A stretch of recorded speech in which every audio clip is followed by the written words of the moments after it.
Hello अस्सलाम वालेकुम दोस्तों। तो यार क्या हाल है। आज की इस वीडियो में हम डिस्कस करेंगे नेट प्रॉफिट मार्जिन के हवाले से। ठीक है, so let's start with knowing what it is. ठीक है, या what does it tells us. तो ये हमें क्या बताता है।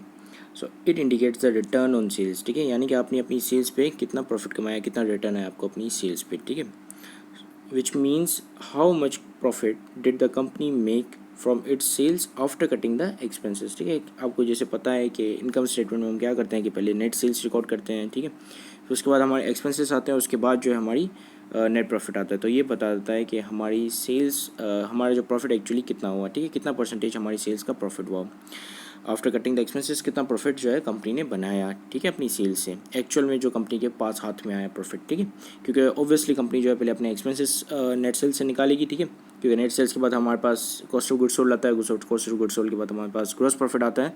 तो फिर कंपनी जो है वो कितना प्रॉफिट कंपनी लेके गई अपने पास। ठीक है, this is what it actually tells us and it also tells us how much percentage of sales does the company profits. ठीक है, सेल्स की कितनी परसेंटेज, अगर मैं कहूँ कि सेल्स मेरी 1 लाख रुपीज़ हुई है और मेरा नेट प्रॉफिट मार्जिन जो है वो 20% है, तो उसका मतलब कि जो 1 लाख को मैं मल्टीप्लाई करूँगा 20% से, यानी तो मेरे पास आंसर आएगा 20,000। तो इसका मतलब कि 20,000 मेरा नेट प्रॉफिट है। तो ये बताता है कि कितनी percentage of the sales company जो है वो अपना प्रॉफिट बना सकी। ठीक है, कितना परसेंटेज सेल का अपना एक्चुअल में अपने कितना percentage of the sale actual में कंपनी जो अपने प्रॉफिट में कन्वर्ट कर सकी। ठीक है, सो इसका जो फॉर्मूला है कैलकुलेट करने का वो कुछ ये है कि आपने net income before non controlling interest लेनी होती है, यानी कि इसी net income sorry for the voice, इसी नेट इनकम के जिसमें कंपनी ने अपनी जो सब्सिडरी कंपनी है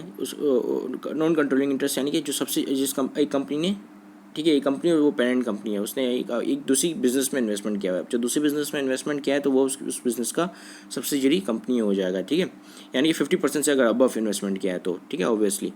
तो जो अब जो अदर लोग हैं जो उस सब्सिडरी कंपनी में इन्वेस्टेड हैं, ठीक है, यानी कि जिनका जो इंटरेस्ट है वो 30% से कम है, यानी कि वो 30% से कम उन्होंने इन्वेस्टमेंट की हुई है।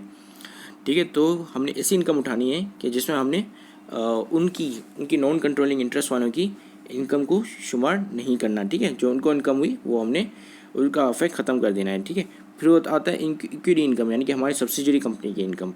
ठीक है, फिर नॉन रिकरिंग आइटम्स, यानी कि वो आइटम्स जो कि बार बार रिकर ना होते हों, जैसे अनयूजुअल अनफ्रीक्वेंट आइटम्स, ठीक है, हो गए, या डिसकंटिन्यूड ऑपरेशंस हो गए। अब अनयूजुअल अनफ्रीक्वेंट आइटम्स में क्या आता है, आपके पास इम्पेयरमेंट्स आते हैं आपके पास, या तो फिर आपके पास जो है लिटिगेशंस एक्सपेंसेस आते हैं। ठीक है, तो ऐसे एक्सपेंसेस या ऐसी इनकम जो कि नॉन रिकरिंग हो, ठीक है, नॉन रिकरिंग हो, जो कि बार बार रीअपेयर ना होती हो। ठीक है, फिर उसको हम डिवाइड कर देते हैं नेट सेल से, तो आपके पास आ जाता है नेट प्रॉफिट मार्जिन। ठीक है, अब देखिए इसको लेकर कंफ्यूज मत हो जाए, क्योंकि ये जो है companies most of the time जो है पूरा लिखती है कि income before non recurring interest and equity income and non recurring items से पहले वाली इनकम भी ये रिकॉर्ड होती है बैलेंस इनकम स्टेटमेंट के ऊपर। ठीक है, तो आप डायरेक्ट ये उठा सकते हो।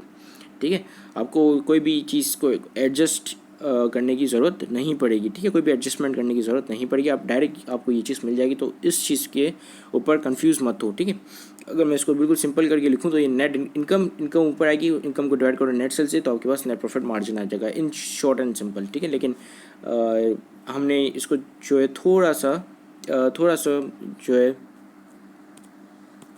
डीप में जाके स्टडी किया है। ठीक है, फिर हम बात करेंगे कि क्यों एनालिसिस क्या करता है इसका। ठीक है, और क्यों ये रेशो निकालता है। तो एनालिसिस क्या करता है कि सबसे पहले ये कर सकता है कि वो उसको कंपेयर करे उसी कंपनी के प्रीवियस रेशो से, जैसे नेट प्रॉफिट मार्जिन इस करंट ईयर का जो आया है उसको कंपेयर करे जो नेट प्रॉफिट मार्जिन आया था पिछले ईयर का। ठीक है, फिर देखिए कि प्रोग्रेस हुई है या नहीं हुई है, बढ़ रहा है या कम हो रहा है, डिक्रीज हो रहा है या इंक्रीज़ हो रहा है, इंक्रीजिंग ट्रेंड पे या डिक्रीजिंग ट्रेंड पे। ठीक है, पहला तो ये कर सकता है। दूसरा ये कर सकता है पहला ये हो गया। फिर दूसरा ये कर सकता है कि compare with the industrial average. अब इंडस्ट्रियल एवरेज क्या होता है कि लेट सपोज कि कंपनी एक कॉटन बनाती है, ठीक है। अब वो एनालिसिस क्या करेगा कि जिस कंपनी का उसने उसको कंपेयर करना है, उस कंपनी का ये रेशियो ले लेगा, ठीक है, नेट प्रॉफिट मार्जिन ले लिया उसने। अब जो कंपनी की कॉम्पिटिटर्स हैं, ठीक है, जो कि बिल्कुल कंपनी का सिमिलर गुड्स बनाते हैं, गुड बनाते हैं, यानी कि वो भी कॉटन प्रोड्यूस करते हैं या तो फिर उनका अल्टरनेटिव बना रहे होते हैं, ठीक है, तो वो उन तमाम कंप्यूटर्स का भी ये नेट प्रॉफिट मार्जिन ले लेगा, ठीक है। फिर वो जो उन तमाम कंप्यूटर्स का नेट मार्जिन आ जाएगा, उन सब का भी एवरेज ले लेगा, ठीक है। तो उन सब का जो एवरेज होगा वो इंडस्ट्रियल एवरेज होगा और फिर उस एवरेज से कंपेयर करेगा इस कंपनी के नेट प्रॉफिट मार्जिन को, ठीक है। तो उससे फिर पता करेगा कि ये कंपनी जो है अच्छी, मैं इस कंपनी में इन्वेस्ट करूँ या तो फिर मैं इनके किसी कॉम्पिटिटर में इन्वेस्ट करूँ जिसका ये रेशियो हाई है, ठीक है। और कंपेयर विद द सिंगल और मल्टीपल कॉम्पिटिटर्स, और अपनी प्रेफरेंस के हिसाब से भी कॉम्पिटिटर्स उठा सकता है या एक सिंगल कॉम्पिटिटर से भी उसको कंपेयर कर सकता है, ठीक है। So this is what this ratio is use for, या how this ratio is used, ठीक है। फिर लेट्स कैलकुलेट इट।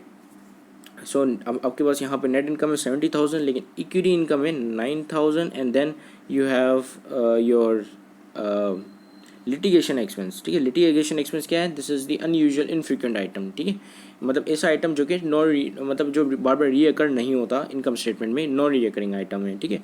तो जैसा कि हमने फॉर्मूले में देखा था कि आपको जो है वो नॉन रीअकरिंग आइटम को भी हटाना होता है और इक्विटी इनकम को भी हटाना होता है, ठीक है। सो लिटिगेशन एक्सपेंस है तो ये ऑलरेडी नेट इनकम में से डिडक्ट हुआ है, तो जिसके वजह से हम उसको ऐड कर देंगे। अब इक्विटी इनकम चूँकि एक इनकम है तो वो ऑलरेडी जो है वो नेट इनकम के अंदर ऐड हुई है, तो हम उसको डिडक्ट कर देंगे, ठीक है। तो हमारे पास जो है वो net income before non recurring item, equity income और नॉन कंट्रोलिंग इंटरेस्ट आ जाएगी, ठीक है। तो हमारी क्या हो जाएगी, हम जब इसको कैलकुलेट में डाल के जब इसको सॉल्व करेंगे तो हमारे पास आंसर आएगा 0.35, ठीक है। तो ये डेसिमल में, तो ऑब्वियसली हम इसको परसेंटेज में जब कन्वर्ट करेंगे तो हमारे पास ये 35% आ जाएगा। तो इसका मतलब कि नेट प्रॉफिट मार्जिन हमारा कितना है? 35%। दिस शोज अस कि सेल्स का जो 35% है वो हमारी नेट प्रॉफिट है, ठीक है।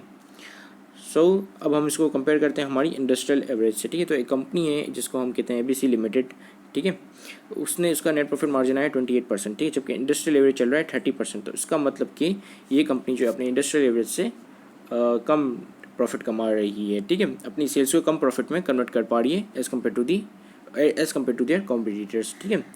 So our company is making less profit than others. अब आपके पास एक और सिचुएशन है जहाँ पे हमारी कंपनी का जो है वो नेट प्रॉफिट मार्जिन 45% है, ठीक है, और इंडस्ट्रियल एवरेज चल रहा है 30%। तो उसका मतलब कि our company is making more than others, ठीक है। हमारी कंपनी का जो नेट प्रॉफिट मार्जिन है वो दूसरों से ज़्यादा है। तो इसका मतलब कि ये company this company is worth investing, ठीक है। So this is it, thank you very much for watching this video, have a great day and Allah.